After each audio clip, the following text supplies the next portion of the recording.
The Newcastle Tram System was an extensive network that operated between Newcastle and the outer suburb of Wallsend from 1887 to 1950. At its peak, the line extended from the city to Speers and West Wallsend. The service was rarely profitable, and low utilisation for a variety of reasons, including the convenience of buses led to it closing and the tracks being removed. Steam tram operations commenced in Newcastle on 6 July 1887, with a trial run between Newcastle and Plattsburgh. A depot was initially set up on Hunter Street, at Perkins Street. In 1893, the terminal was extended east to Parnell Place and the new larger depot constructed, with the original depot retained for light maintenance and repair work. Rolling stock initially ex-Sydney self-propelled E1 class double-deck trams were used on the system. Due to the AA Company rail bridge over Hunter Street and the overhead rail bridge to the Lambton Colliery between Hobart and Howe Streets, the top deck was removed, meaning that the capacity was severely reduced. The self-propelled trams were not popular and were rarely used and eventually removed from service in 1896. In addition to the self-propelled trams, Baldwin-style steam locomotives were used to haul C1 and C2 class trailers. The locomotives originally required 2 men to operate, but were modified in service to allow for one-man operation. The locomotives would haul up to 4 trailers depending on the demand.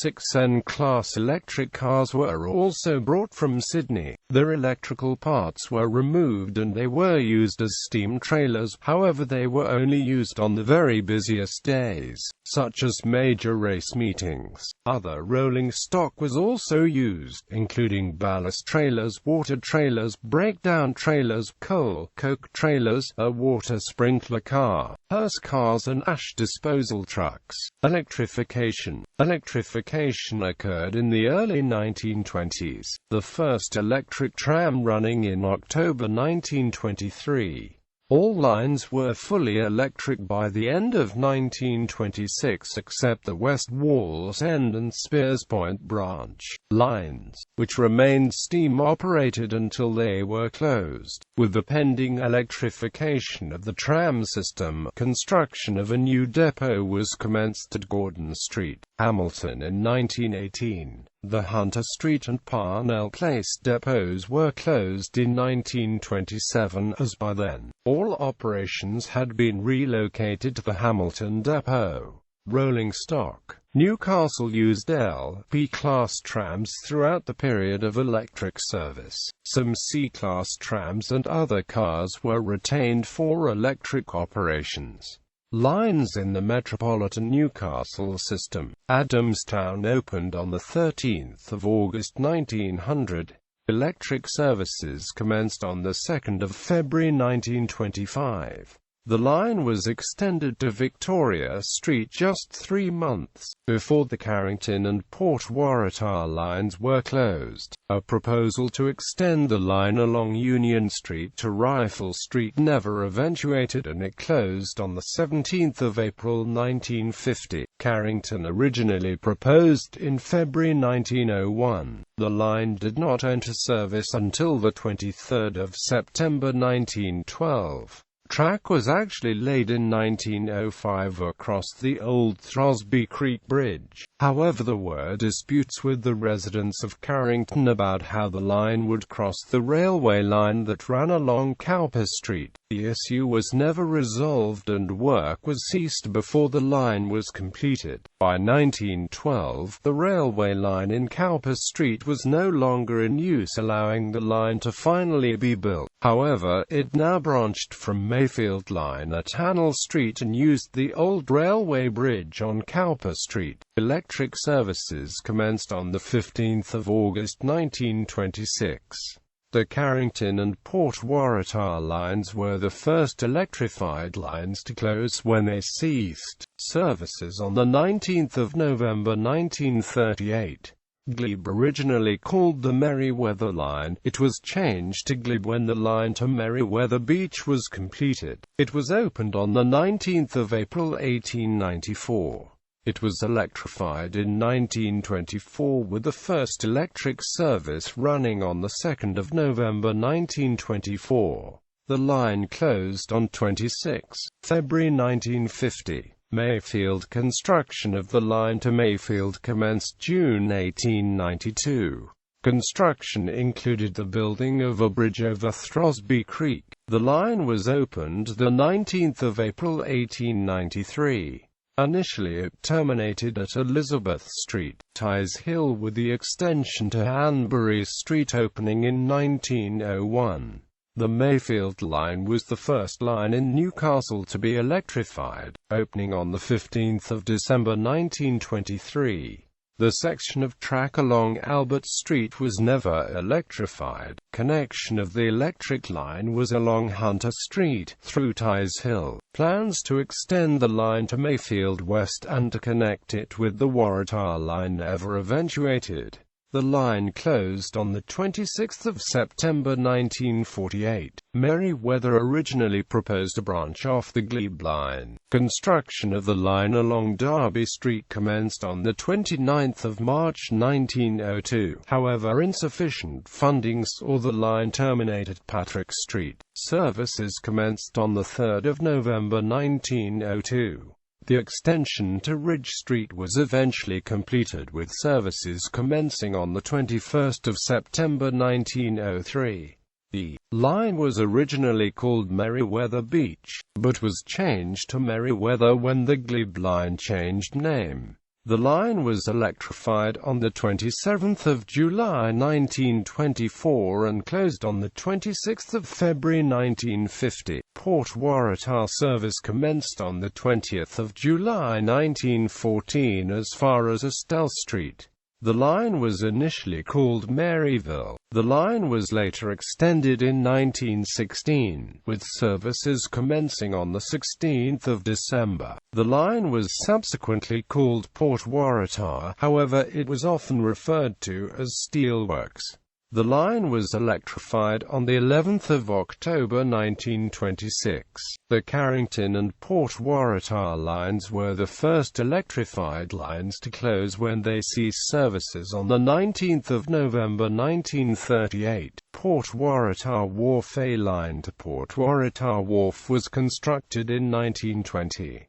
Direct competition with a free ferry from the steelworks led to the realization that the line would be underutilized. A trial was conducted on the 11th of February 1920, however the line was never opened, eventually being abandoned and removed. Racecourse first services commenced on the 27th of April 1907, though the balloon loop was not utilized until the 1st of July 1907.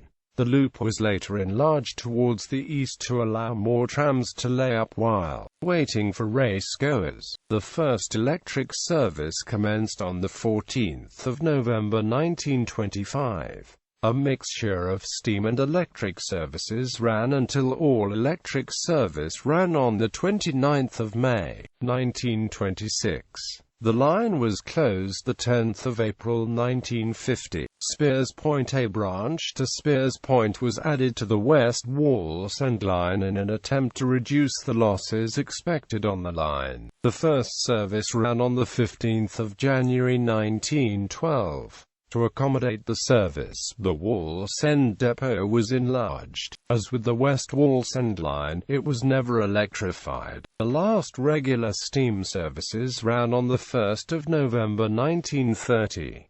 Several special services were run after this date, with the last running on the 8th of May 1931. Wallsend, Plattsburgh. The Wallsend line was the first tramway in Newcastle. It connected Newcastle with the main residential suburbs including Hamilton, Broadmeadow, Lambton, Jesmond, Plattsburgh and Wallsend. The first services ran on the 19th of July 1887. The line was progressively electrified from 1924, the first fully electric service to Wallsend running on 26 December 1925. The line closed on 7 November 1949.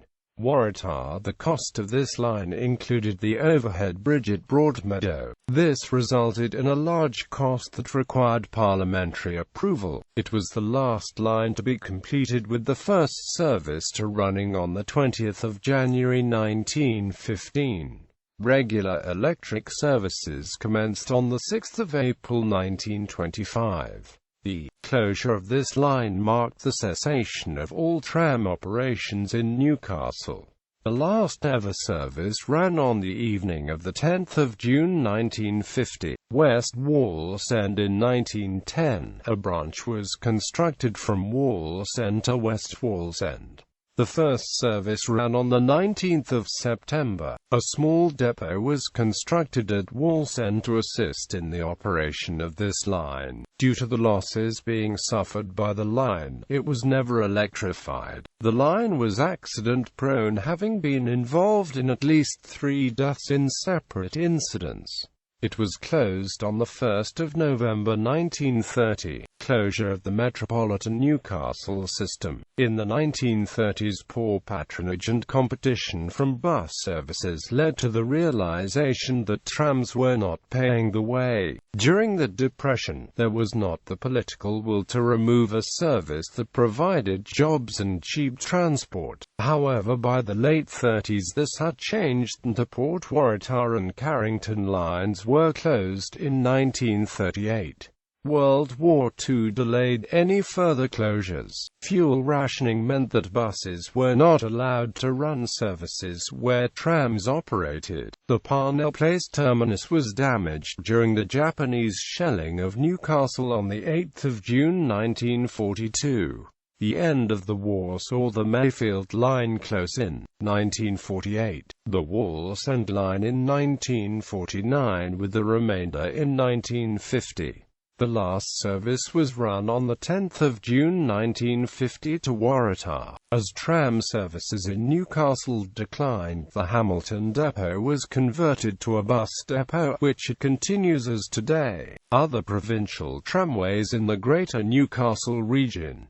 Provincial tramways also operated within Morpeth, Toronto and Maitland. Remnants. Though all the tracks have been removed, there is still evidence of the tram system throughout Newcastle. There are several cuttings and causeways once used by the tramways that are still visible. The cycleway through Jesmond Park is the most obvious reminder. It follows the path taken by the Wallsend tram from Howe Street and includes a cutting through Lambton Hill. A cycleway has been constructed between Wallsend and Glendale following the path of the Wallsend to West Wallsend tram. The steady shallow gradient required for tram operations is ideal for cyclists. Tramcar LP 284, the Newcastle Museum, and LP car LP 284, which was acquired from the now defunct Newcastle Tramway Museum. LP 284 has been moved to the depot for restoration.